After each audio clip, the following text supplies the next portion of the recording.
हमको लगता है कम से कम लाखों छोटे छोटे बच्चियों से, नौजवान बेटियों से मैं बात किया, बेटा क्या बनना चाहता है? आईएएस। क्या बनना चाहती हो? आईपीएस, एसडीएम, दरोगा, नर्स। बाप क्या करता है? राजमिस्त्री, ठेला चला रहा है, मजदूर है। आरक्षण छीन गया, कैसा लगता है? तो रोने लग जाती, कोई चिपट जाती है, अंकल मेरा आरक्षण मुझे वापस दे दो। नमस्कार, मैं अभिषेक आनंद और आप देख रहे हैं न्यूज फॉर नेशन। हाको रथ हम पान है, ये आंदोलन शुरुआत की गई थी इंजीनियर आईपी गुप्ता के तरफ से और पान महासंघ के वो राष्ट्रीय अध्यक्ष हैं। हम आपको बता दें कि नीतीश कुमार द्वारा पान समाज में से तांती तत्वा जाति को बाहर कर दिया गया था, जिसके बाद उनका जो आरक्षण का दायरा था उसमें भी बदलाव आ गया था। इसी मांग को लेकर तांती तत्वा जाति लगातार बिहार के हर जिले में जा रहे हैं और अपनी आरक्षण के मांगों को रख रहे हैं और नीतीश कुमार को खुली चुनौती दे रहे हैं इंजीनियर आईपी गुप्ता के साथ। हम आपको बता दें कि 11 मार्च वुमेन्स डे था और इस दिन पान समाज के तमाम महिलाओं के साथ उनके अधिकार को लेके किस तरह से इंजीनियर आईपी गुप्ता उनके साथ नजर आ रहे हैं और क्या कुछ कह रहे हैं, उनके बातों को सुनिए। वो 58% है, उसमें लड़का है, लड़की भी है।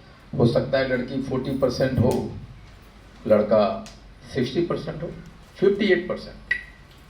और अगर हम उसी पान समाज में अगर ये जनसंख्या निकाल लें 80 लाख के हिसाब से, 58% को जोड़ें हम, तो लगभग 46 लाख, यानी 80 लाख में 46 लाख लोग हमारे नौजवान हैं। और उस नौजवानों को 46 लाख का 30 से लेके 35% नौजवान हमारा वो रहता है बाहर। कितना परसेंट? अगर 46 लाख है, अगर उसको 30% माने तो लगभग 12-13 लाख के आसपास। उस 13 लाख में अगर हम 50% 60% करें तो लगभग 7 से 8 लाख नौजवान लड़का जो 18 बरस से 35 बरस का है, वो कहाँ रहता है? दिल्ली, चेन्नई, कलकत्ता में। बिहार का नौजवान, अब जरा समझिए, उसमें सब शादीशुदा है। अब वो कितना बरस से रह रहा है? 4 बरस, 5 बरस, 6 बरस, 10 बरस से। वो कब गया है? उसकी शादी हुई है और 5-6 महीना के बाद जब उस जिम्मेदारी आया तो चला गया। अब उसकी पत्नी जो जवान है घर में, वो पति के इंतजार में उसकी जवानी खत्म हो जाती है। उस नौजवान जो चला गया उसकी जवानी खत्म हो जाती है। और वो जो बच्चा इंतजार कर रहा है अपने बाप को, छठ पूजा में आएगा, दिवाली में आएगा, उसकी बचपना खत्म हो जाती है। जो माँ बाप है, जो बड़ी मुश्किल से अपने बेटे को भेजा है, जवान किया है, इस उम्मीद में कि बेटा हमारा बड़ा होगा, कमाएगा तो हमारा 2 पैसा लाएगा तो मेरी दवा होगी, मेरा घर होगा, मेरी साड़ी मिलेगी, उसकी पूरी जिंदगी समाप्त हो जाती है। और ये सारी चीजें एक झटके में हो सकता था जब हमारे पास हमारा आरक्षण होता।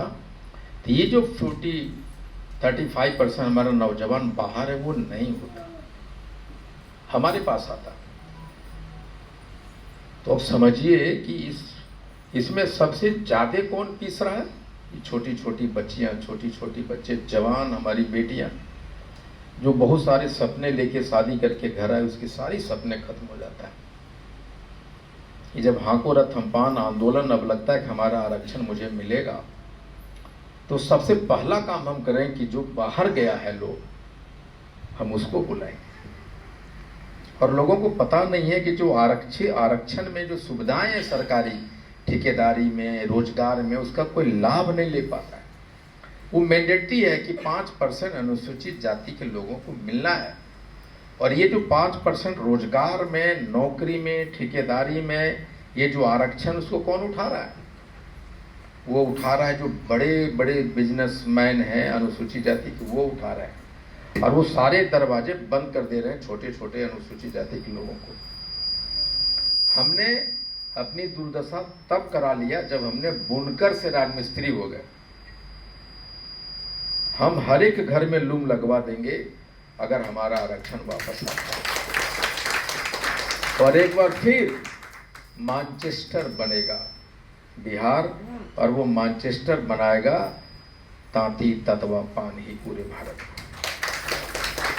और वो जो 5% जो आरक्षित है, वो सारी चीजें हम लोग यहीं करेंगे। हमारा जो पति बाहर में, पत्नी यहाँ है, वो 10,000 रुपया महीना भी नहीं भेज रहा है और वो 12 घंटा काम कर रहा है, अपने घर में रोजगार चलाएगा, 5 घंटा कमाएगा, काम करेगा, और जितना साल में कमाता है उससे 10 गुना यहाँ घर बैठे बैठे कमाएगा। वो सारे व्यवस्था करेंगे। इसलिए जिस तरह से अखिल भारतीय पान महासंघ की महिलाओं ने पूरी बिहार में आको रथम पान के आंदोलन को एक नया रूप दिया है, हमको लगता है कम से कम लाखों छोटी छोटी बच्चियों से, नौजवान बेटियों से मैं बात किया, बेटा क्या बनना चाहता है? IAS। क्या बनना चाहती हो? IPS, SDM, दरोगा, नर्स। बाप क्या करता है? राजमिस्त्री, ठेला चला रहा है, मजदूर है। आरक्षण छीन गया, कैसा लगता है? तो रोने लग जाती, कोई चिपट जाती है, अंकल मेरा आरक्षण मुझे वापस करें। वो देखा है कि उसकी माँ सालों साल एक अच्छा कपड़ा के लिए तरसती रही। वो नहीं चाहता कि उसका पति राजमिस्त्री हो, वो नहीं चाहता कि उसका पति रात में 2 पौआ पी के आवे, वो नहीं चाहता कि खैनी उसका पति खाए। तो उन सारे बेटियों को सपने को पूरा करने के लिए आपको और हमको सबको गांधी मैदान में 13 अप्रैल को आना होगा, और उसके अलावा कोई चारा नहीं है। इसलिए